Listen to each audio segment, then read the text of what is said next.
Kansas Street, 12h20. Salut gonzesse, dit Henry Bowers. Comment que ça va, petite connasse? Beverly réagit instantanément et se tourna pour foncer. Une réaction plus vive que ce à quoi il s'attendait. Elle faillit de peu réussir à leur filer sous le nez, mais il y avait ses cheveux. Henry tendit la main, attrapa une partie des longues boucles ondoyantes et tira. Il grimaça un sourire à quelques centimètres d'elle. Il avait une haleine chaude, épaisse et fétide. « Comment que ça va ?» reprit-il. « Où tu te barres? Tu vas retrouver tes trous du cul de copain pour faire joujou? J'ai bien envie de te couper le nez et de te le faire bouffer. Ça te plairait, non ?» Elle se débattit pour se libérer. Henry éclata de rire et lui secoua la tête d'avant en arrière par les cheveux. Dans son autre main, le couteau lançait des éclairs menaçants au soleil embrumé d'août. Soudain, une voiture donna un long coup d'avertisseur. « Hé là, qu'est-ce que vous êtes en train de faire, les garçons? Laissez cette fille tranquille !» C'était une vieille dame au volant d'une Ford 1950, encore en excellent état. Elle s'était arrêtée le long du trottoir et se penchait sur son siège recouvert d'une couverture pour regarder par la vitre passager. À la vue de ce visage honnête et en colère, l'expression hébétée s'estompa pour la première fois dans les yeux de Victor Chris. « S'il vous plaît !» cria Beverly d'une voix suraiguë. « Il tient un couteau! Un couteau !» Sur le visage de la vieille dame, la colère fit place à de l'inquiétude, de la surprise, mais aussi de la peur. « Mais qu'est-ce que vous faites donc? Laissez-la tranquille !» reprit la vieille dame. De l'autre côté de la rue, Bev vit parfaitement la scène. Hubert Ross quitta sa chaise longue sous le porche de sa maison et s'approcha de la balustrade pour regarder. Son visage était aussi dépourvu d'expression que celui de Higgins. Il replia son journal, fit demi-tour et entra tranquillement chez lui. « Laissez-la tranquille !» répéta la vieille dame, s'égosillant cette fois. Découvrant les dents, Henry courut brusquement vers la voiture, traînant Beverly derrière lui par les cheveux. Elle trébucha, tomba sur un genou, fut tirée tout de même. Son cuir chevelu la faisait souffrir de manière intolérable. Elle sentit des cheveux qui cédaient. La vieille dame poussa un hurlement et remonta frénétiquement la vitre du côté passager. Henry frappa et le cran d'arrêt vint grincer contre le verre. À ce moment-là, le pied de la conductrice lâcha la pédale d'embrayage et le véhicule avança en 3 à-coups violents dans la rue, allant heurter le rebord du trottoir contre lequel il s'arrêta, moteur calé. Henry courut derrière, tirant toujours Beverly en remorque. Victor se passa la langue sur les lèvres et regarda autour de lui. Le roteur repoussa sa casquette de baseball des Yankees de New York sur sa tête et se mit à farfouiller dans son oreille avec un geste curieux. Bev aperçut un instant le visage terrorisé de la vieille femme qui s'était mise à verrouiller précipitamment les portes, côté passager tout d'abord et de son côté ensuite. Le moteur de la Ford ronronna et repartit. Henry leva un pied botté et donna un coup au feu de position arrière. « Barre-toi d'ici, espèce de vieille sorcière !» C'est dans un hurlement de pneus que la vieille dame revint sur la chaussée. Une camionnette qui arrivait en face dut faire une embardée pour l'éviter, protestant à coups d'avertisseur. Henry se retourna alors vers Bev et se remit à sourire. À cet instant-là, elle lança son pied chaussé d'une tennis directement dans ses couilles. Le sourire se transforma en grimace d'angoisse. Henry laissa tomber le cran d'arrêt sur le trottoir. Son autre main abandonna sa prise dans les cheveux emmêlés de Bev, non sans tirer une dernière fois douloureusement, et il s'effondra à genoux, essayant de crier, se tenant l'entrejambe. Elle vit des mèches cuivrées de ses cheveux rester entre ses doigts, et tout d'un coup, ce qui était terreur en elle se transforma en haine. Elle prit une grande respiration octante et largua un glavio d'une taille exceptionnelle sur la tête du garçon. Puis elle fit demi-tour et courut. Le roteur fit 3 lourdes enjambées à sa poursuite et s'arrêta. Victor et lui se dirigèrent vers Henry qui les repoussa et se remit debout en chancelant, les 2 mains toujours posées en coupe sur ses couilles. Pour la 2e fois, cet été-là, elle venait de morfler. Il se pencha, ramassa son cran d'arrêt. « Y va !» siffla-t-il. « Quoi, Henry ?» fit Huggins d'un ton anxieux. Henry leva vers lui un visage d'où suintaient une telle douleur et une haine tellement féroces qu'il recula d'un pas. « J'ai dit, allons-y !» réussit-il à gronder. Sur quoi, d'un pas lourd et encore mal assuré, il se lança sur les traces de Beverly, se tenant toujours l'entrejambe. « On ne pourra plus l'attraper maintenant, Henry !» remarqua Victor, mal à l'aise. « Bordel, tu peux à peine marcher !»« On la chopera !» haleta Henry. Sa lèvre supérieure se levait et s'abaissait inconsciemment, comme la babine d'un chien montrant les dents. Des gouttes de transpiration perlèrent à son front et coulèrent sur ses joues empourprées. « On la chopera, je vous dis, parce que je sais où elle va. Elle va dans les friches retrouver ses trous du cul de copains. » Derryton House, 2h du matin. « Retrouver ses trous du cul de copains, dit Beverly. « Hein ?» fit Bill en la regardant. Il n'avait saisi que ces derniers mots. Devant eux, à un coin de rue, brillaient les lumières de leur hôtel, le Tan House, au milieu des nappes de brouillard bas. Je disais que vous étiez mes meilleurs amis, les seuls amis que j'avais à l'époque. Elle sourit. Me faire des amis n'a jamais été mon fort, je crois, même si j'ai une excellente amie à Chicago, une femme du nom de Kay McCall. Je crois qu'elle te plairait, Bill. Oh, probablement, répondit-il. J'ai toujours eu du mal à me faire des amis, moi aussi. Il répondit à son sourire. À l'époque, c'était tout ce dont nous avions besoin. Il vit scintiller des gouttelettes d'humidité dans ses cheveux et fut ému par le halo de lumière qui auréolait de sa tête. Une expression grave dans les yeux, elle tourna la tête vers lui. J'ai besoin de quelque chose maintenant. De quoi? Que tu m'embrasses. Il pensa à Audra, et pour la première fois de sa vie, il lui vint à l'esprit qu'elle ressemblait à Beverly. Il se demanda si cette attirance inconsciente n'avait pas joué dès le premier jour. N'était-ce pas ce qui lui avait donné le culot d'inviter Audra à la fin de cette soirée hollywoodienne, au cours de laquelle il l'avait rencontrée? Il ressentit une brusque pensée de culpabilité honteuse, puis il prit dans ses bras Beverly, son amie d'enfance. Ses lèvres étaient fermes, chaudes, douces. Ses seins s'écrasèrent contre sa chemise, sa veste était ouverte, et ses hanches vinrent s'appuyer sur lui avant de s'éloigner et de revenir encore. Il plongea alors les deux mains dans sa chevelure et se pressa à son tour contre elle. Quand elle le sentit qui se durcissait, elle poussa un petit soupir bref et plongea le visage au creux de son cou. Il sentit des larmes chaudes couler sur sa peau. « Viens, dit-elle, vite !» Il la reprit par la main et ils parcoururent la courte distance qui les séparait de l'hôtel. Vieux, encombré de plantes vertes, le hall dégageait un certain charme rétro. Sa décoration avait un côté très bûcheron 19e. À cette heure, il était désert, mis à part l'employé de service à la réception, que l'on distinguait à peine dans le bureau attenant, les pieds sur le bureau, en train de regarder la télé. Bill poussa le bouton du 3e étage avec un index qui tremblait légèrement. Excitation? Nervosité? Culpabilité? Ou les trois? Oui, bien sûr, sans parler d'une espèce de joie malsaine et d'une peur qui ne l'était pas moins. Ces sentiments ne faisaient pas un mélange agréable, mais paraissaient inévitables. Il la conduisit jusqu'à sa chambre, décidant de façon confuse que s'il devait se montrer infidèle, il ne devait pas faire les choses à moitié et consommer l'acte dans ses quartiers à lui et non dans les siens. Il eut une pensée pour Susan Brown, son premier agent littéraire, mais aussi, alors qu'il n'avait pas encore 20 ans, sa première maîtresse. Tromper? Je vais tromper ma femme? Il essaya de se mettre cette idée dans la tête, mais elle lui semblait à la fois réelle et irréelle. Le mal du pays était ce qu'il éprouvait le plus fortement, un sentiment démodé de reniement. Audra venait sans doute de se lever. Elle préparait du café qu'elle boirait assise à la table de la cuisine, en robe de chambre, tout en étudiant ses répliques ou en lisant un roman de Dick Francis. Sa clé tourna bruyamment dans la serrure de la chambre 311. S'ils étaient allés dans la chambre de Beverly au 5e, ils auraient vu clignoter sur le téléphone la lumière qui annonçait qu'un message l'attendait. Rappeler son ami Kay à Chicago. Les choses auraient alors pu prendre un cours différent. Ils auraient pu, tous les 5, ne pas se trouver recherchés par la police de Derry aux premières lueurs du jour. Mais ils se rendirent dans celle de Bill. Il en avait peut-être été décidé ainsi. La porte s'ouvrit. Une fois à l'intérieur, elle le regarda, les yeux brillants, les joues en feu, sa poitrine se soulevant et s'abaissant rapidement. Il la prit dans ses bras et se retrouva submergé par le sentiment que c'était juste, que le cercle qui reliait passé et présent se refermait sans qu'on voie de point de jonction. Il referma la porte d'un coup de talon, maladroitement, et son rire fut un souffle d'haleine tiède dans sa bouche. « Mon cœur, dit-elle, posant la main de Bill sur son sein gauche. Sous tant de douceur ferme et affolante, il le sentit qui battait la chamade. « Ton cœur? Oui, mon cœur !» Ils se retrouvèrent sur le lit, toujours habillés, se mangeant de baisers. La main de Beverly glissa dans la chemise de Bill, en ressortit. Du doigt, elle suivit la rangée de boutons, s'attarda à la taille, puis descendit plus bas, suivant le contour à la rigidité de pierre de son pénis. Des muscles dont il n'avait jamais eu conscience se mirent à tressaillir et sauter dans son bas-ventre. Il interrompit ses baisers et écarta son corps de celui de Beverly sur le lit. « Bill? Oh, il faut que j'arrête une minute, dit-il.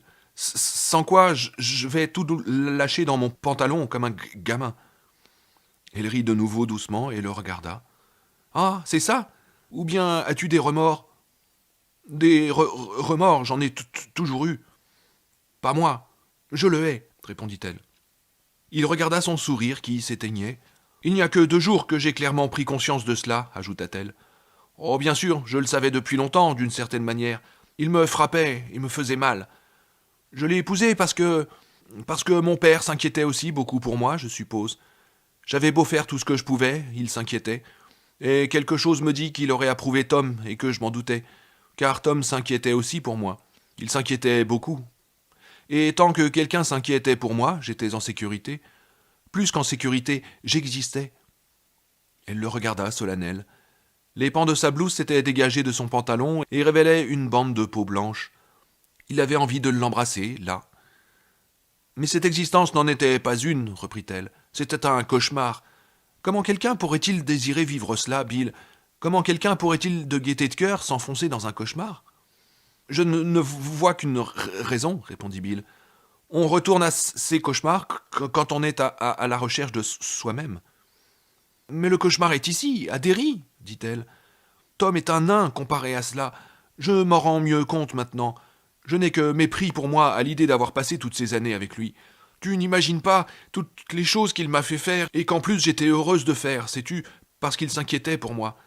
Je devrais en pleurer, mais parfois la honte est trop forte. Tu comprends? Ne pleure pas, dit-il calmement, posant les mains sur elle. Elle l'étreignit de toutes ses forces. Ses yeux brillaient anormalement, mais aucune larme n'en coulait. Tout le monde fait des conneries, reprit-il. Mais il ne s'agit pas d'un examen. On se débrouille du mieux qu'on peut, c'est tout. Ce que je peux dire, lui répondit-elle, c'est que je ne suis pas en train de tromper Tom ou d'essayer de me servir de toi pour prendre le dessus sur lui. Non, rien de cela. Pour moi, ce doit être quelque chose de sain, de normal, de tendre. Mais je ne veux pas te faire de mal, Bill, ou t'impliquer dans quelque chose que tu pourrais regretter par la suite. Il réfléchit à ce qu'elle venait de dire. Il y réfléchit avec le plus grand sérieux, mais le vieil exercice, les chemises de l'archiduchesse et ainsi de suite, se remit à mouliner dans sa tête, dispersant ses pensées. La journée avait été longue, l'appel de Mike, l'invitation à déjeuner au restaurant chinois, tout cela paraissait à des années-lumière. Tant de choses s'étaient produites entre-temps, tant de souvenirs avaient ressurgi comme les photographies dans l'album de George. Des amis ne se jouent pas des tours de ce genre, répondit-il en s'inclinant sur elle. Leurs lèvres se touchèrent et il commença à déboutonner sa blouse.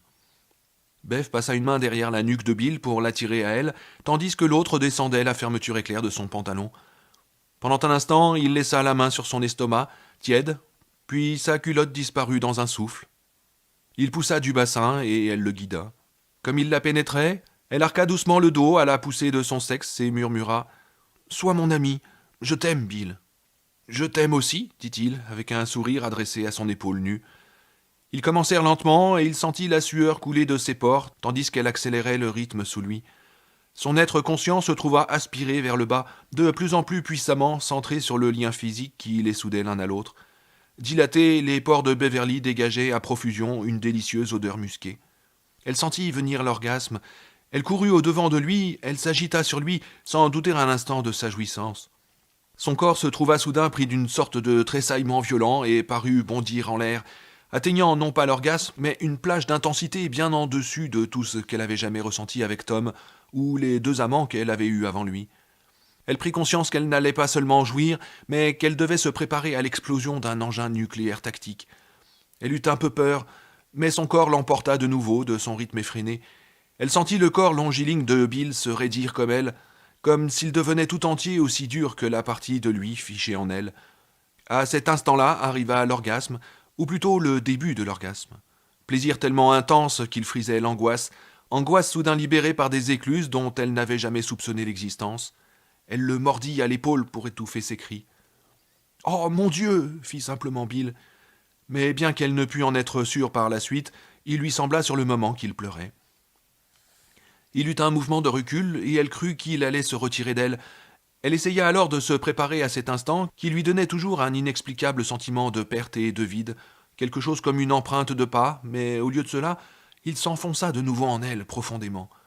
Elle eut sur le champ un deuxième orgasme, quelque chose dont elle ne se serait jamais crue capable. La fenêtre du souvenir s'ouvrit une fois de plus, et elle vit des oiseaux, des milliers d'oiseaux venir se poser sur les toits et les lignes téléphoniques de Derry, oiseaux de printemps sur un ciel blanc d'avril. Elle éprouva un mélange de douleur et de plaisir, mais en sourdine, tout comme un ciel d'avril peut paraître bas, essentiellement en sourdine. Une légère douleur physique mêlée à une légère sensation de plaisir et à un délirant sentiment d'affirmation de soi. Elle avait saigné. Elle... Vous tous s'écria-t-elle soudainement, les yeux agrandis, stupéfaite. Il recula et se retira d'elle cette fois, mais le choc de la révélation avait été tel que c'est à peine si elle s'en rendit compte. Quoi, Beverly? Est-ce que ça va? Vous tous? J'ai fait l'amour avec vous tous? Elle vit le choc de la surprise se peindre sur le visage de Bill, sa mâchoire qui se détendait, et soudain l'éclair de compréhension. Mais il n'était pas dû à ce qu'elle avait révélé. Même dans l'état de choc où elle se trouvait, elle s'en rendit compte.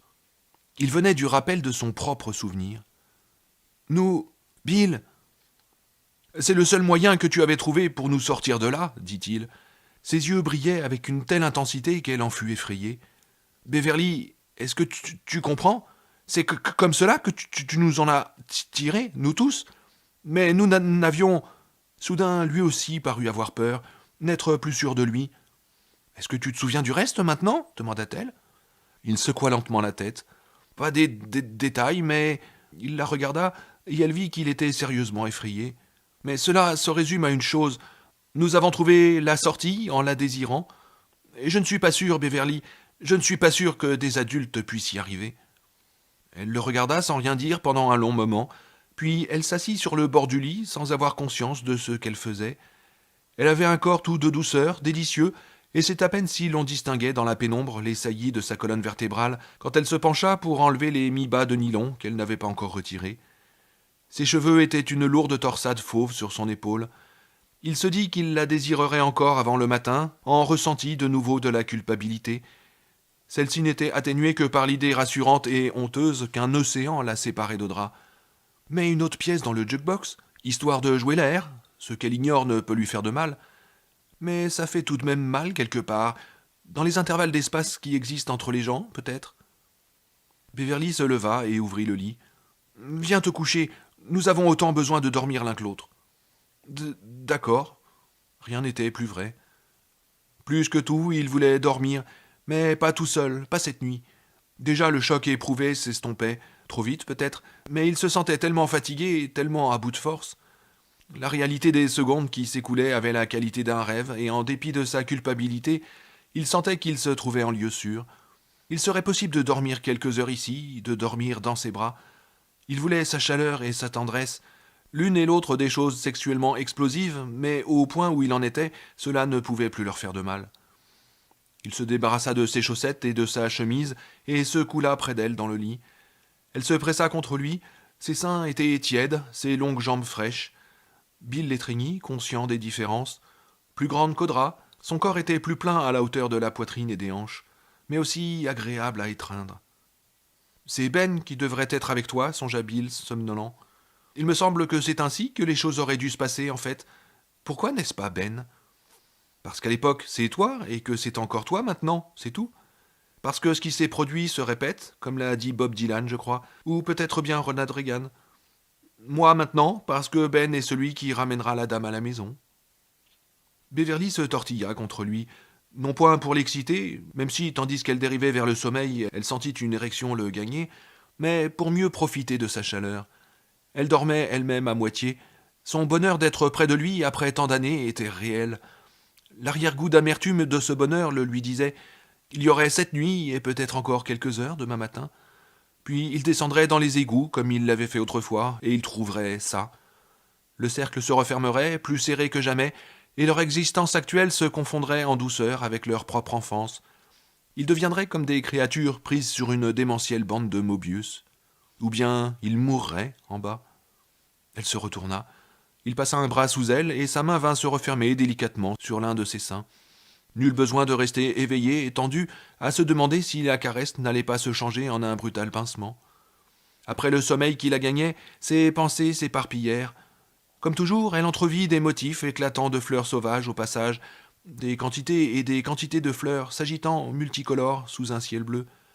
Elles s'estompèrent, remplacées par une impression de chute, du même type que celle qui l'arrachait brusquement du sommeil, enfant, à un cri dans la gorge, en sueur.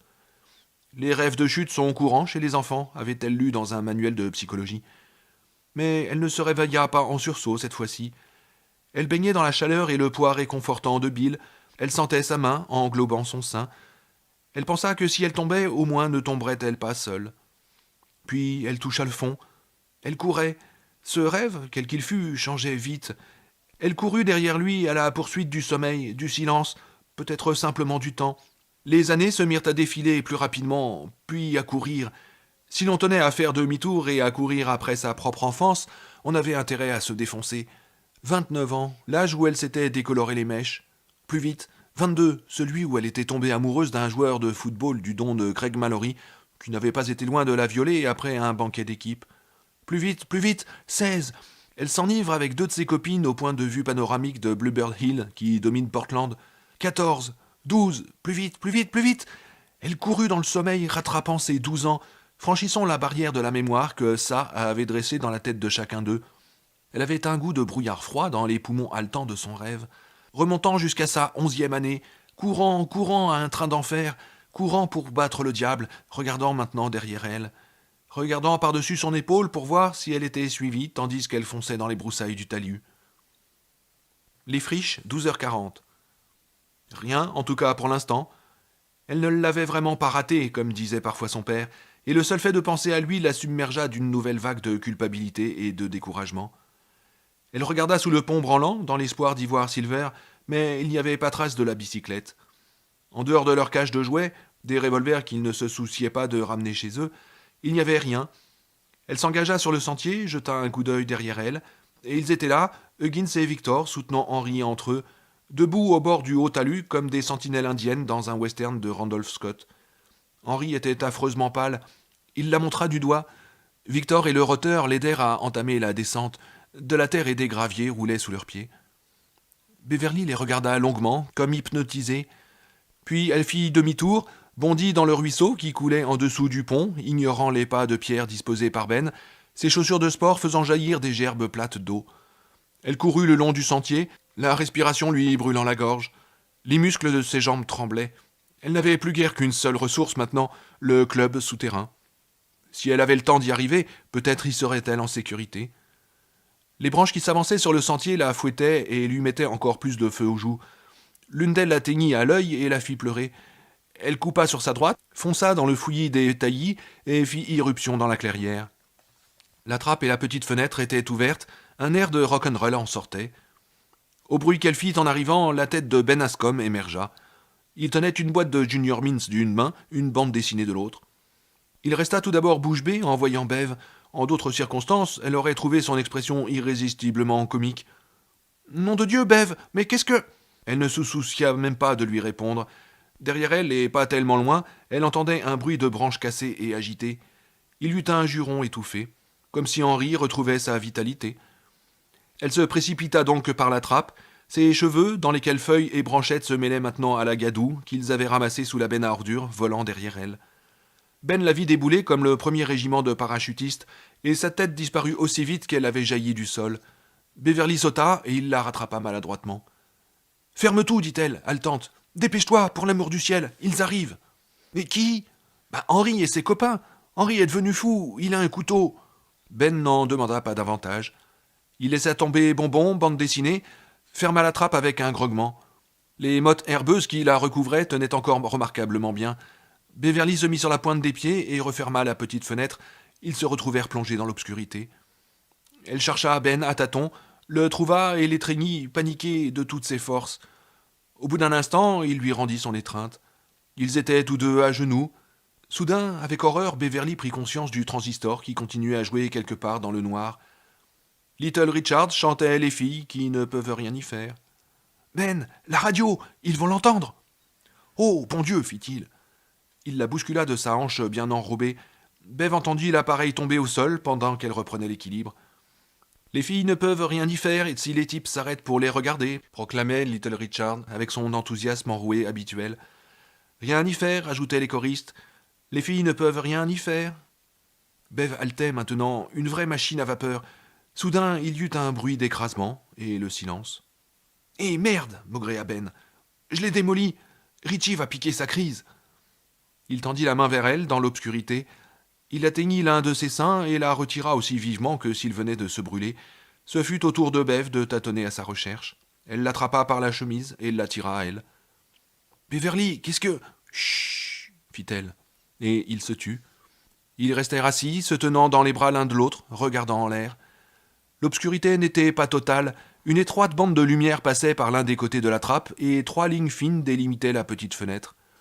L'une de celles-ci était cependant assez large pour laisser entrer un rayon de soleil jusqu'au fond du club souterrain. Elle n'avait plus qu'une chose à faire, prier qu'il ne voie rien. Elle les entendait qui se rapprochaient. Ils parlaient. Elle ne distingua pas les mots au début, puis elle le put. Elle étreignit Ben encore plus étroitement. « Si elle est passée dans les bambous, on pourra suivre facilement sa piste, disait Victor. D'habitude, il joue ici, répondit Henri.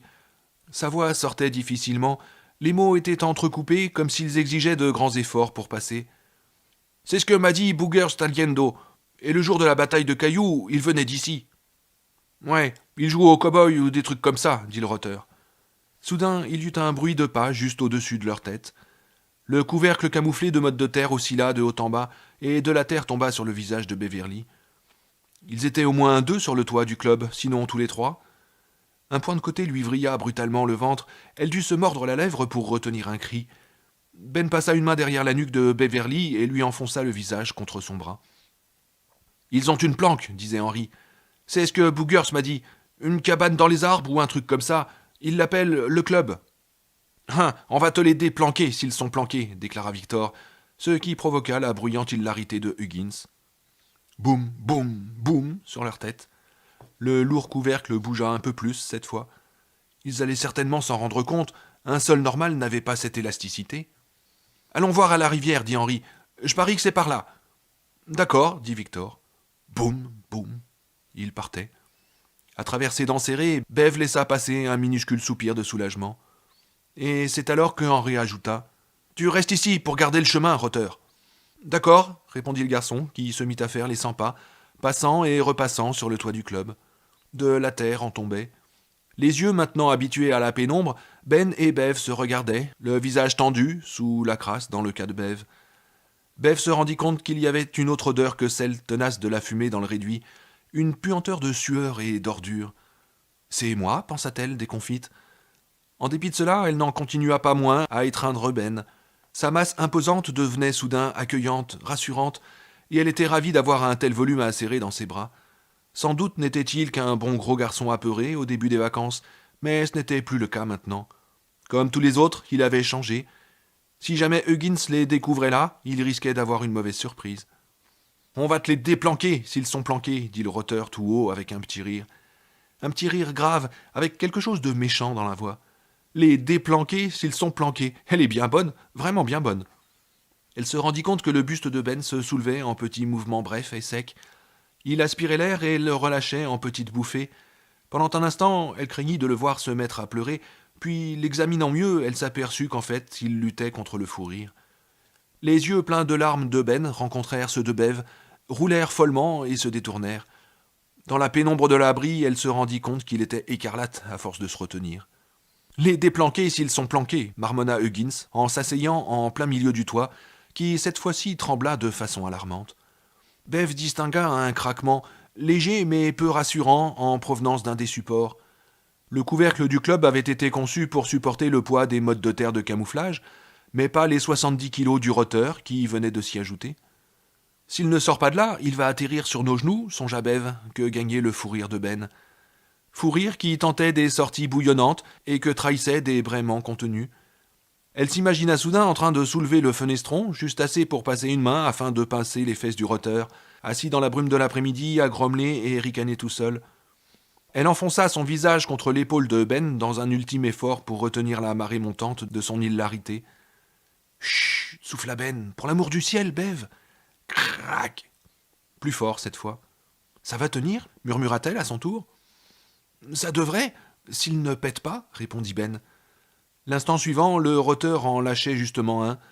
Une puissante et pulpeuse détonation claironnante qui parut se prolonger pendant au moins 3 secondes. Ils s'étreignirent encore plus étroitement, étouffant mutuellement les spasmes de fou rire qui les assaillaient. Beverly avait tellement mal à la tête qu'elle se demanda si elle n'allait pas avoir une attaque. Puis elle entendit Henri qui, de loin, ailait Huggins. « Quoi ?» cria le rotter en réponse. Il se leva lourdement et son coup de botte fit encore tomber de la terre dans l'abri. Henri lui cria à son tour quelque chose. Beverly ne distingua que 2 mots. Rive et buisson. D'accord, brailla Huggins. Et pour la dernière fois, il traversa le toit du club.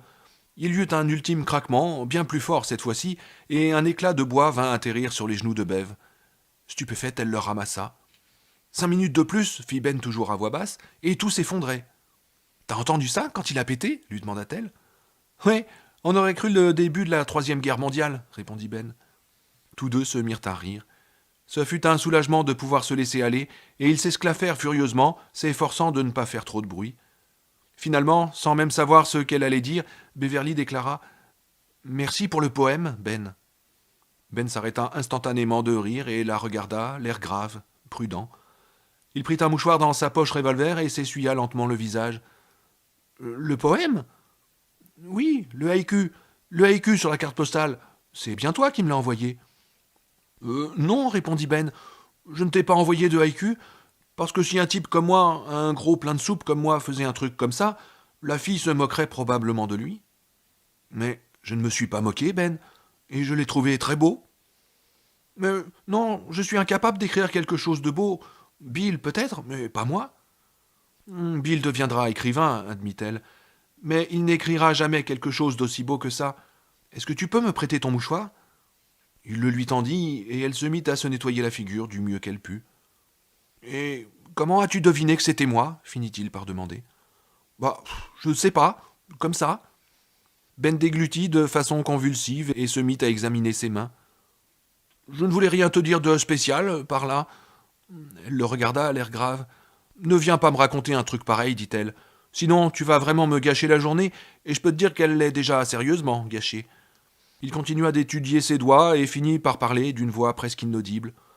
Eh bien, je voulais dire que je t'aime, Beverly, mais je ne veux rien gâcher du tout. Non, ça ne gâche rien, dit-elle, en le prenant dans ses bras. J'ai besoin de tout l'amour qu'on peut me donner en ce moment. Mais tu aimes plus Bill, non ? Oui, peut-être, au fond. Sauf que cela n'a pas d'importance.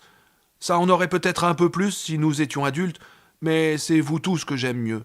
Vous êtes les seuls amis que j'ai, et je t'aime aussi, Ben. Merci, dit Ben. Il garda quelques instants le silence, fit une première tentative et réussit finalement à ajouter « Oui, c'est moi qui ai écrit le poème », sans la regarder. Ils restèrent un moment assis, sans parler. Beverly se sentait en sécurité, protégée. Les images du visage de son père et du couteau de Henry se faisaient moins nettes et menaçantes lorsqu'ils étaient ainsi serrés l'un contre l'autre. Ce sentiment d'être protégée était difficile à définir, et elle n'essaya pas, même si elle découvrit plus tard l'origine de sa puissance. Elle se trouvait dans les bras d'un mâle, prêt à mourir pour elle, sans hésitation. Un fait qu'elle percevait parfaitement. Il émanait des arômes qui montaient de sa peau, quelque chose de profondément primitif, à quoi ses propres glandes réagissaient. « Les autres devaient revenir, dit soudain Ben. Et s'ils se font prendre ?» Elle se redressa, consciente d'avoir été sur le point de s'endormir. Bill, se souvint-elle, avait invité Mike Hanlon à déjeuner chez lui. Stan avait de même été invité chez Richie à manger des sandwichs. Quant à Heidi, il avait promis de ramener son jeu indien de Parcheesi. Il n'allait pas tarder à revenir, sans se douter un instant que Henry et ses acolytes rôdaient dans les friches. « Il faut absolument les joindre, dit Beverly. Henry n'en a pas qu'après moi. »« Si nous sortons et que jamais ils reviennent, demanda Ben. « Oui, mais au moins nous savons qu'ils sont dans le coin, nous, dit Beverly. Pas Bill ni les autres. Et Eddie, qui ne peut même pas courir, ils lui ont déjà cassé un bras. »« Gésouille de Gésouille, dit Ben. Je crois qu'il faut courir le risque. »« Ouais, dit-elle. » Elle déglutit et jeta un coup d'œil à sa montre. Elle n'arrivait à distinguer le cadran qu'avec peine dans la pénombre, mais il lui sembla qu'il était 1 heure passée. « Ben ? » ?»« Oui ? » ?»« Henry est réellement devenu fou. Il est comme le jeune dans Graines de violence. Il voulait vraiment me tuer et les autres étaient prêts à l'aider. »« Bon Dieu, non tout de même. Henry est fou, mais pas à ce point.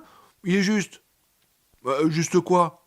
Elle repensa à Henry et Patrick au milieu des épaves de voitures dans la lourde lumière de l'été, au regard vide de Henry. Ben ne répondit pas, il réfléchissait. Les choses avaient changé, non ? Quand on était partie prenante d'un changement, il était plus difficile à distinguer. Il fallait prendre du recul pour cela, et essayer au moins. Après le dernier jour de classe, il avait eu peur de Henry, mais seulement parce qu'il était plus grand que lui et qu'il avait une réputation de brute. Le genre à prendre un petit, lui tordre le bras et l'envoyer bouler en larmes, c'était tout. Puis il avait gravé son initiale sur le ventre de Ben. Puis il y avait eu la bataille de cailloux, et Henri avait jeté des M80 à la tête des gens. On pouvait tuer quelqu'un avec ce genre d'engin. Il avait commencé à paraître différent, comme envoûté presque. On aurait dit que désormais, il fallait être constamment sur ses gardes vis-à-vis de lui. De même qu'il faut constamment être sur ses gardes vis-à-vis des tigres et des serpents venimeux lorsqu'on se promène dans la jungle. On finit cependant par s'y habituer. S'y habituer même au point que cela paraît faire partie de l'ordre normal des choses. Mais Henri était bel et bien cinglé, absolument. Ben avait compris cela dès le premier jour des vacances, si ce n'est qu'il avait refusé de l'admettre et de s'en souvenir. Ce n'était pas le genre de choses que l'on avait envie d'admettre ou de se rappeler. Et soudain, une pensée, si puissante qu'elle avait le poids de la certitude, germa d'un seul coup dans son esprit, toute armée, aussi glacée que la boue d'octobre. Ça se sert de Henri. Peut-être aussi des autres, mais par l'intermédiaire de Henri. Et si c'est vrai, alors Bev a sans doute raison. Il ne s'agit plus de frites sur les fesses, de nattes tirées en classe en fin d'heure d'études, quand Mrs. Douglas lit à son bureau. Il ne s'agit pas de bourrade dans la cour de récréation, où l'on se retrouve par terre, un genou écorché. Si ça se sert de lui, alors Henri se servira de son couteau, à coup sûr. Une vieille dame les a vus qui essayait de me battre, était en train de lui expliquer Beverly. Henri lui a couru après. Il a cassé un feu de position de sa voiture à coups de pied. Ce détail inquiéta Ben plus que tout. Il comprenait instinctivement, comme la plupart des enfants, qu'ils vivaient tous en dessous de la ligne d'horizon, et donc de la zone de réflexion, de la majorité des adultes. Quand un adulte arpente le trottoir, plongé dans ses réflexions de grande personne sur son travail, ses rendez-vous, la nouvelle voiture à acheter, bref, tous les trucs auxquels pensent les grandes personnes, il ne fait jamais attention aux gamins qui jouent à la marelle, aux gendarmes et aux voleurs, à saute-mouton ou à chat perché. Les grosses brutes comme Henri pouvaient aller leur chemin et brutaliser les autres mômes très régulièrement si elles prenaient soin de rester en dessous de cette ligne d'horizon. Au pire, un adulte pouvait dire en passant « Vous allez arrêter un peu ?» et continuer à arpenter le trottoir sans même attendre de voir si le brimeur s'arrêtait effectivement ou non. En général, le brutal attendait que l'adulte ait tourné au coin de la rue pour revenir à ses petites affaires. C'était comme si les grandes personnes pensaient que la vie réelle ne commençait pour quelqu'un que du jour où il dépassait 1,50 m. En se lançant à la poursuite d'une vieille dame, Henri passait au-dessus de la ligne d'horizon et devenait visible. En cela, aux yeux de Ben, sous-entendait plus que tout qu'il était définitivement cinglé. Beverly vit se peindre sa nouvelle conviction sur le visage de Ben et se sentit envahie par une impression de soulagement. Elle n'aurait pas besoin d'ajouter comment M. Ross s'était contenté de replier son journal et de rentrer chez lui. Elle ne voulait pas lui en parler, cela faisait trop peur. « Montons jusqu'à Kansas Street, dit Ben en poussant aussitôt la trappe. Sois prête à courir. » Il se leva dans l'ouverture et regarda tout autour de lui. Le silence régnait sur la clairière. On entendait le babil de la Kentucky, pas très loin, le chant d'un oiseau, le taboum, taboum d'un diesel poussif venant de la gare de triage, mais rien d'autre. Et cela le mettait mal à l'aise. Il se serait senti bien mieux s'il avait pu entendre Henri, Victor et le roteur s'ouvrir un chemin à coups de jurons dans les taillis épais qui bordaient le cours d'eau. Mais il n'y avait pas le moindre signe du trio. « Viens !» dit-il en aidant Beverly à sortir. Elle regarda également autour d'elle, tout aussi mal à l'aise que lui, repoussa ses cheveux en arrière et fit la grimace en sentant combien ils étaient poisseux. Il la prit par la main et ils s'enfoncèrent au milieu des buissons en direction de Kansas Street. « Il vaut mieux rester en dehors du chemin, dit-il. »« Non, répondit-elle, nous devons nous presser. » Il acquiesça. « D'accord. » Ils débouchèrent donc sur le sentier. À un moment donné, Beverly trébucha contre une pierre. Parc du Séminaire, 2h17. Et tomba lourdement sur le trottoir qu'argentait la lune. Un grognement lui échappa, accompagné d'un filet de sang qui éclaboussa le ciment craquelé. Ce sang, dans la lumière de la lune, avait l'air aussi noir que celui d'un coléoptère. Henri le contempla pendant un long moment, hébété, puis leva la tête pour regarder autour de lui. Le silence des petites heures de la nuit régnait sur Kansas Street, et les maisons fermées, noires, n'étaient éclairées que par quelques lampadaires. Oh, il venait d'apercevoir une bouche d'égout. À l'une des barres de la grille était accroché un ballon, un sourire dessiné dessus. Le ballon oscillait et plongeait dans la légère brise. Henri se remit de nouveau sur ses pieds, une main poisseuse appuyée contre le ventre. D'accord, le négro ne l'avait pas raté, mais Henri lui en avait filé un encore plus sérieux. Oh oui, monsieur. Pour ce qui était du négro, Henri avait l'impression que son compte était bon. « Il est foutu, grommela Henri, qui passa en chancelant auprès de la grille et de son ballon. Du sang frais se mit à briller sur sa main. L'hémorragie continuait. Tous foutus, les mômes. J'ai poinçonné cet enfoiré, et je vais tous les poinçonner. Je vais leur apprendre, moi, à jeter les cailloux. Le monde avançait vers lui par grandes vagues ralenties, en énormes rouleaux, comme ceux qu'il avait l'habitude de voir à la télé dans son pavillon au commencement de chaque épisode de Hawaii Five-O. Colle-leur une amende, Dano. Ah ah, très bien, Jack fucking Lord. Rudement bien, Jack. Et Henry pouvait. Henry pouvait presque écouter le tapage que faisaient ces gros balaises d'OAU, tandis qu'à force de le secouer, ils éparpillaient la réalité de ce monde.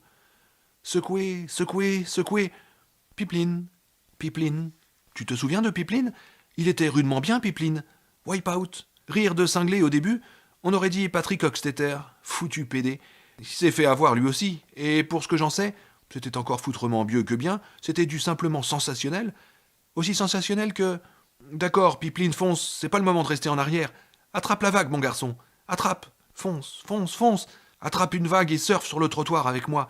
Attrape la vague. Attrape le monde. Mais garde. Ça le tarabustait, cette oreille dedans sa tête. Il n'arrêtait pas d'entendre ce bruit. Caxpang. Et cet œil dans sa tête. Il n'arrêtait pas de voir celle de Victor au bout de son ressort, des rosettes de sang épanouies sur ses paupières, son front et ses joues. Henri jeta un regard trouble sur sa gauche et se rendit compte qu'une haute haie noire remplaçait maintenant les maisons, haie dominée par l'étroit et sombre pilier victorien du séminaire de théologie. Pas une fenêtre n'était éclairée. Le séminaire avait délivré ses derniers diplômes en juin 1974. Il avait fermé définitivement ses portes cet été-là, et ceux qui le parcouraient maintenant le faisaient seuls, ou bien avec la permission du caquetant club de femmes de la ville qui s'était attribué le titre ronflant de Société historique de Derry. Il arriva à la hauteur de l'allée qui conduisait à l'entrée principale. Une lourde chaîne la fermait. Un écriteau y était suspendu. Entrée interdite par ordre de la police de Derry. Henri se prit les pieds à cet endroit et s'effondra lourdement sur le trottoir. Un peu plus loin, devant lui, un véhicule s'engagea dans Kansas Street, venant de Hawthorne. Ses phares balayèrent la rue. Henri combattit l'éblouissement suffisamment pour distinguer les gyrophares sur le toit. C'était une caisse à poulet. Il rampa sous la chaîne et, se déplaçant comme un cabre, alla se mettre à l'abri de la haie. Sur son visage en feu, la rosée nocturne était délicieuse. Allongé visage contre terre, il tournait la tête d'un côté et de l'autre, se mouillant les joues, buvant ce qu'il pouvait boire. Le véhicule de la police passa à côté de lui sans ralentir. Puis, brusquement, le gyrophare se mit à clignoter, perçant l'obscurité d'éclairs bleus erratiques. Il n'y avait nul besoin de mettre la sirène dans ces rues désertes, mais Henri entendit soudain l'engin qui se déclenchait, lancé à plein régime. La gomme des pneus arracha un hurlement de surprise au macadam. « Pris, je suis pris !» paniqua son esprit. Puis il se rendit compte que la voiture des flics s'éloignait de lui et remontait Kansas Street. Quelques instants plus tard, un you-you synthétique à la modulation infernale remplit la nuit, en provenance du sud et se rapprochant de lui. Il imagina quelque énorme panthère noire, soyeuse, yeux verts et pelage souple, ça sous une nouvelle forme, venue pour lui, venue pour l'engloutir. Peu à peu, et seulement lorsque les you-you commencèrent à s'éloigner, il comprit qu'il s'agissait d'une ambulance qui se dirigeait dans la même direction que la voiture de flic. Il resta gisant dans l'herbe mouillée, pris de frissons car elle était trop froide maintenant, luttant pour ne pas vomir. Il redoutait de dégueuler réellement tripes et boyaux, alors qu'il y en avait encore 5 autres à choper. Une ambulance, une caisse à poulet, mais où diable vont-elles? À la bibliothèque, évidemment. Le bougnoul. Mais ce sera trop tard, je l'ai poinçonné. Vous pouvez autant arrêter vos sirènes, les gars. Il va pas les entendre, il est aussi mort qu'une bûche. Mais l'était-il vraiment? Henri passa une langue desséchée sur ses lèvres qui pelaient. S'il était mort, il n'aurait pas mis les sirènes dans la nuit. Il fallait que le négro les eût appelés, autrement dit, il n'était peut-être pas mort, peut-être. Non, fit Henri dans un souffle. Il roula sur le dos et regarda le ciel et ses millions d'étoiles. Ça en était venu, il le savait, de quelque part là-haut, dans le ciel. Ça venait de l'espace lointain, plein de concupiscence pour les femmes de la terre. Ça venait pour enlever toutes les femmes et pour violer tous les hommes, disait Franck. Tu crois pas que tu veux plutôt dire violer toutes les femmes et voler tous les hommes, espèce de crétin? Victor avait l'habitude d'en sortir une bien bonne là-dessus. Ça venait des espaces entre les étoiles. Lever la tête vers le ciel constellé lui donnait les boules. C'était trop vaste, trop noir. Il n'était que trop facile de l'imaginer devenant rouge sang, que trop facile de se figurer un visage se dessinant en ligne de feu. Il ferma les yeux, parcouru de frissons, se tenant le ventre de ses bras croisés, et pensa « Non, il est cané, ce nègre. Quelqu'un nous a entendus nous battre et envoyé les flics voir ce qui se passait, c'est tout. » Mais alors, pourquoi l'ambulance ? « Oh, la ferme, grogna Henri. Une fois de plus, il ressentait sa vieille rage, sa frustration d'autrefois. Il se souvenait comment il l'avait battu et rabattu en d'autres temps qui lui paraissaient maintenant si proches et avoir une importance si vitale, comment à chaque fois il avait cru les tenir et comment il lui avait mystérieusement filé entre les doigts. Cela s'était passé ainsi jusqu'au dernier jour, quand le roteur avait aperçu la nénette qui filait dans les friches. Il se le rappelait, oh oui, il se le rappelait fort clairement.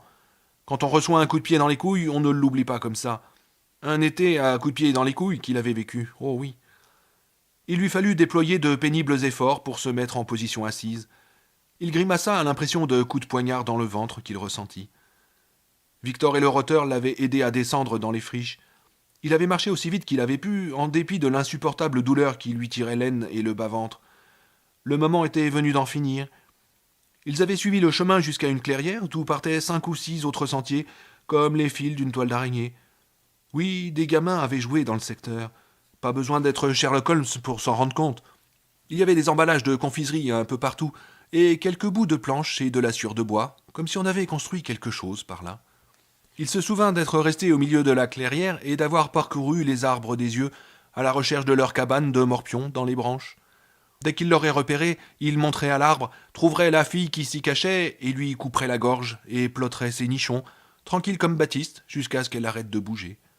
Mais il n'avait pu repérer la moindre cabane suspendue, pas plus que Victor ou Huggins. La vieille frustration familière lui remonta dans la gorge. Ils avaient laissé le roteur monter la garde dans la clairière pendant qu'ils allaient explorer la rivière. Là non plus, pas trace de la fille. Il se souvenait de s'être penché, d'avoir ramassé un caillou et de l'avoir lancé loin dans l'eau, furieux et dérouté. Les friches, 12h55. « Où a-t-elle bien pu aller, cette salope ?» demanda-t-il d'un ton impérieux à Victor. Celui-ci secoua lentement la tête. « Mais j'en sais rien. Mais dis, tu saignes, Henri ?» Henri baissa les yeux et vit une tache sombre de la taille d'une pièce de 25 cents sous la braguette de son jean. La douleur s'était réduite à des élancements sourds et réguliers, mais son slip lui donnait l'impression d'être trop étroit et trop serré. Ses couilles enflaient.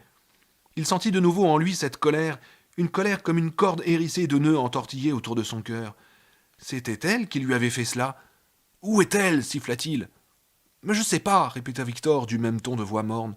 Il paraissait hypnotisé, victime d'une insolation, mais pas vraiment présent. « Elle a filé, sans doute. Depuis le temps, elle est peut-être déjà arrivée à Old Cape ?»« Non, impossible, elle se planque. Ils ont un coin à eux et elle se planque, là. Ce n'est peut-être pas une cabane suspendue, c'est peut-être quelque chose d'autre. »« Bah, quoi ? Mais j'en sais rien !» hurla Henri. Victor eut un mouvement de recul. Henri se tenait debout dans la canne du skig, l'eau froide bouillonnant au-dessus de ses tennis et examinant attentivement les alentours. Ses yeux se portèrent sur un cylindre qui venait en surplomb au-dessus de la rive à une dizaine de mètres de là, une station de pompage. Il sortit du cours d'eau et s'en approcha, sentant une sorte d'inévitable répulsion s'installer en lui. Sa peau lui donnait l'impression de se tendre et ses yeux de s'élargir. Il devenait aussi capable de voir de plus en plus de choses. Il pouvait presque sentir les poils microscopiques de ses oreilles s'agiter et onduler comme les algues dans le courant de la marée. Un bourdonnement grave provenait de la station de pompage. Derrière elle, un flot régulier d'eau usée giclait du tuyau et se mêlait à celle de la canne du skig. Il se pencha sur la plaque de fer qui fermait le haut du cylindre. « Henri » lui lança nerveusement Victor. « Qu'est-ce que tu fabriques ?» Henri l'ignora. Il mit un œil à l'un des trous ronds de la plaque, mais ne vit rien, que des ténèbres. À la place de l'œil, il mit une oreille. « Attends !» La voix montait vers lui depuis ces ténèbres, et Henri sentit sa température interne se rapprocher dangereusement du point de congélation, ses veines et ses artères se pétrifiaient en tubes de glace cristallisée. Mais ces sensations s'accompagnèrent d'un sentiment qui lui était presque inconnu, l'amour. Ses yeux s'agrandirent, un sourire clownesque lui étira les lèvres en un arc béat. C'était la voix de la lune. Maintenant, ça se trouvait dans la station de pompage, en bas, dans les égouts. « Attends, regarde !» Il attendit, mais il n'y eut rien d'autre, rien que le ronronnement régulier et soporifique de la machinerie. Il revint vers l'endroit de la rive où l'attendait Victor, lequel l'observait craintivement. Henri l'ignora et beugla le nom de Rotter. Peu après, ce dernier arrivait. « Venez, dit Henri. « Qu'est-ce qu'on va faire » demanda le Rotter. « Attendre et observer. » Ils revinrent en catimini jusqu'à la clairière et s'assirent. Henri essaya d'écarter son slip de ses couilles douloureuses, mais cela lui faisait trop mal. « Henri, qu'est-ce que... » « Chut !» fit-il. Huggins se tut sans un murmure. Henri avait des camels, mais il n'en distribua pas. Il ne voulait pas que la petite salope sente la fumée de cigarette si elle se trouvait dans le secteur. Il aurait pu s'expliquer, mais ce n'était pas nécessaire. La voix ne lui avait adressé que 2 mots, mais il semblait tout expliquer. Les mômes jouaient ici. Les autres n'allaient pas tarder à rappliquer. Pourquoi s'exciter juste sur la petite salope, alors qu'ils pouvaient choper les 7 petits merdeux d'un coup? Ils attendirent, et ils observèrent. Victor et Huggins paraissaient dormir les yeux ouverts. L'attente ne fut pas très longue, mais suffisante cependant pour que Henri eût le temps de penser à des tas de choses. Comment il avait trouvé le cran d'arrêt, par exemple? Ce n'était pas le même que celui qu'il possédait au moment de la fin des classes, qu'il avait égaré quelque part. Celui-ci avait l'air beaucoup plus chouette. Il était arrivé par la poste, en quelque sorte. Il se trouvait sous le porche et contemplait leur vieille boîte aux lettres en piteux état, essayant de comprendre ce qu'il voyait. Elle débordait de ballons. 2 étaient attachés aux crochets de métal auxquels le facteur suspendait parfois les colis. Les autres aux drapeaux de plastique que l'on relevait pour indiquer la présence de courrier. Des bleus, des rouges, des jaunes, des verts. Comme si quelque cirque étrange avait subrepticement emprunté Witcham Road au creux de la nuit, laissant ce signe. En approchant de la boîte, il vit que des têtes étaient dessinées sur les ballons. Celles des mômes qui lui avaient empoisonné l'existence tout l'été. Les mômes qui ne rataient jamais une occasion, semblait-il, de se payer sa tête. Il avait contemplé ces apparitions bouche bée, puis les ballons avaient explosé l'un après l'autre. Très satisfaisant, comme s'il les avait fait éclater rien qu'en y pensant, les tuant avec son esprit. Le guichet de la boîte aux lettres s'abaissa tout d'un coup. Henri se rapprocha encore et regarda à l'intérieur. Le facteur avait beau ne jamais passer aussi loin dans sa tournée avant le milieu de l'après-midi, Henri n'éprouva aucune surprise en découvrant un paquet plat et rectangulaire. Il le retira. Il était adressé à M. Henry Bowers, route rurale numéro 2, Derry, Maine.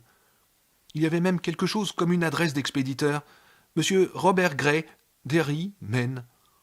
Il déchira le paquet, laissant le papier d'emballage tomber sur le sol. Une boîte blanche. Il l'ouvrit. Le couteau à cran d'arrêt était posé sur un petit matelas de coton. Il le prit et rentra chez lui. Son père était allongé sur sa paillasse dans la chambre qu'il partageait, entouré de canettes de bière vides, le ventre débordant de son caleçon jaunâtre. Henri s'agenouilla à côté de lui, écoutant les ronflements et les soupirs de la respiration de son père, regardant sa bouche lipue se mettre en cul-de-poule pour rejeter l'air. Henri plaça l'extrémité ouverte pour le passage de la lame contre le cou décharné de Butch. Celui-ci bougea un peu et se rendormit de son sommeil d'ivrogne.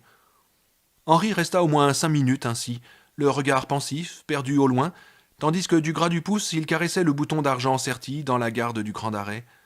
La voix de la lune lui parla, dans un murmure semblable au vent de printemps, tiède, avec une lame de fraîcheur enfouie en son milieu, dans un ronflement de nid de frelons dérangés, avec des marchandages de politiciens à la voix éraillée. Tout ce que la voix lui disait semblait tout à fait au poil à Henri, et il appuya sur le bouton d'argent. Il y eut un clic à l'intérieur du couteau quand le ressort suicide se libéra. 15 centimètres d'acier s'enfoncèrent dans le cou de Butch Bowers, aussi facilement que les 2 dents d'une fourchette à servir dans le blanc d'un poulet cuit à point. La pointe de la lame ressortit de l'autre côté, dégoulinante. Les yeux de Butch Bowers s'ouvrirent en grand et restèrent fixés au plafond. Sa mâchoire inférieure tomba. 2 filets de sang surgirent au coin de sa bouche et coulèrent sur ses joues jusqu'à ses oreilles. Il commença à gargouiller. Une large bulle sanguignolante gonfla entre ses lèvres écartées et éclata. L'une des mains de l'homme rampa jusqu'au genou de Henri, qu'elle serra convulsivement. Henri s'en fichait, puis la main se détendit et tomba. Les gargouillis s'arrêtèrent quelques instants plus tard. Butch Bowers était mort. Henri retira le couteau et essuya la lame sur le drap sale de la paillasse avant de la repousser dans son logement. Il jeta au cadavre de son père un coup d'œil dénué d'intérêt. La voix lui avait expliqué à quelle tâche il devait s'atteler pour le reste de la journée pendant qu'il était resté agenouillé, le couteau contre la gorge de son père. Tout expliqué. Il alla donc dans l'autre pièce et appela Victor et le roteur. Ils étaient maintenant ici, tous les 3. Et même si ses couilles lui faisaient encore horriblement mal, le couteau formait un renflement réconfortant dans la poche gauche de son pantalon. Quelque chose lui disait que la séance de poinçonnage n'allait pas tarder à commencer. La voix dans la lune n'avait tout détaillé, tandis qu'il était agenouillé, et pendant tout le chemin jusqu'en ville, il avait été incapable de quitter des yeux son disque pâle dans le ciel. Il vit qu'il y avait effectivement un homme dans la lune, un visage fantomatique effroyable avec des trous de cratères en guise d'yeux et un sourire glabre qui semblait lui remonter jusqu'au milieu des joues. Il lui parla. « Nous flottons là, en bas, Henri, nous flottons tous, et tu flotteras toi aussi. » La voix lui parla pendant tout le chemin. « Tu les tous, Henri, lui disait la voix fantôme en provenance de la lune. Et Henri pigeait. Henri sentait qu'il pouvait renouveler cette émotion. Il les tuerait tous, ceux qui le tourmentaient, et alors ses sentiments, celui de perdre prise, de se rapprocher inexorablement d'un monde plus vaste qu'il ne serait pas capable de dominer, comme il avait dominé la cour de récréation de l'école de Derry, sentiment que dans ce monde plus vaste, le gros tas de lard, le négro, le bafouilleur dingo, risquait peut-être de devenir plus costaud, tandis que lui ne ferait que devenir plus vieux. Tous ses sentiments s'évanouiraient. Il les tuerait tous, et les voix, celle à l'intérieur et celle qui lui parlait depuis la lune, le laisseraient tranquille. Il les tuerait tous, et puis il retournerait à la maison. Là, il s'installerait sous le porche de derrière, le sabre japonais de son père sur les genoux. Il boirait l'une des bières favorites de Butch. Il écouterait aussi la radio, mais pas le baseball. Le baseball était un authentique truc de beauf. Au lieu de cela, il écouterait du rock'n'roll. Bien que Henri ne le sût pas, l'eût-il su qu'il s'en serait foutu, les ratés et lui étaient au moins d'accord sur ce point. Le rock'n'roll, c'était au poil.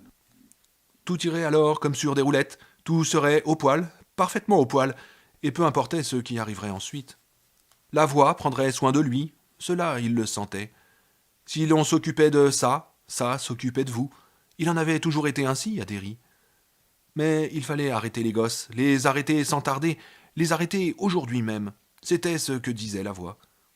Henri sortit son nouveau couteau de sa poche et l'examina, le tournant d'un côté et de l'autre, admirant les reflets du soleil sur le revêtement chromé.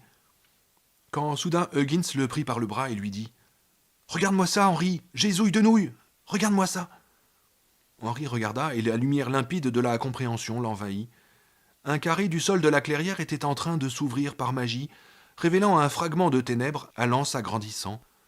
Pendant un bref instant, il éprouva une bouffée de terreur à l'idée que le propriétaire de la voie allait peut-être en sortir, car ça vivait sans aucun doute en dessous de la ville. Puis il entendit le grincement de la terre dans les gonds et comprit. S'il n'avait pas pu voir la cabane suspendue, c'est parce qu'il n'y en avait pas. « Nom de Dieu, on était juste sur leur tête !» grogna Victor.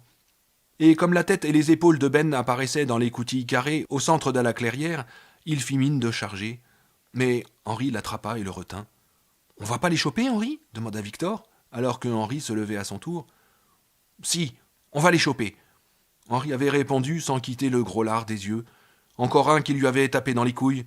« Je vais t'enfiler un qui va te les envoyer tellement haut que tu pourras les porter comme boucle d'oreille, espèce de gros enfoiré. Attends un peu et tu vas voir si je ne le fais pas. T'en fais pas. » Le gros lard aidait la petite salope à sortir de leur trou. Elle regarda tout autour d'elle avec suspicion, et Henri crut un instant qu'elle le regardait droit dans les yeux. Puis son regard se déplaça. Ils murmurèrent quelque chose, s'enfoncèrent dans l'épaisseur des taillis et disparurent. « Venez, dit Henri, quand le bruit des branches froissées ou écrasées devint presque inaudible. On va les suivre, mais on reste en arrière et on la ferme. Je les veux tous. » Le trio traversa la clairière comme des soldats en patrouille, pliés en deux, les yeux grands ouverts, jetant des regards partout. Le roteur s'arrêta pour étudier le club souterrain et secoua la tête, comme émerveillé. « Dire que j'étais assis juste sur leur tête, dit-il. » D'un geste impatient, Henri lui fit signe d'avancer. Ils empruntèrent le sentier pour faire moins de bruit. Ils étaient à mi-chemin de Kansas Street lorsque la petite salope et le gros lard, se tenant par la main, « Voyez ça comme ils sont mignons, se dit Henri au bord de l'extase, émergèrent directement devant eux. Heureusement, ils tournaient le dos au groupe de Henri, et aucun des deux n'eut l'idée de regarder derrière. Henri, Victor et Huggins se pétrifièrent sur place, puis allèrent se fondre dans l'ombre de la lisière du chemin. Bientôt, Ben et Beverly ne furent plus que deux chemises que l'on distinguait à peine dans le fouillis des buissons et des ronces. Le trio reprit la poursuite, prudemment.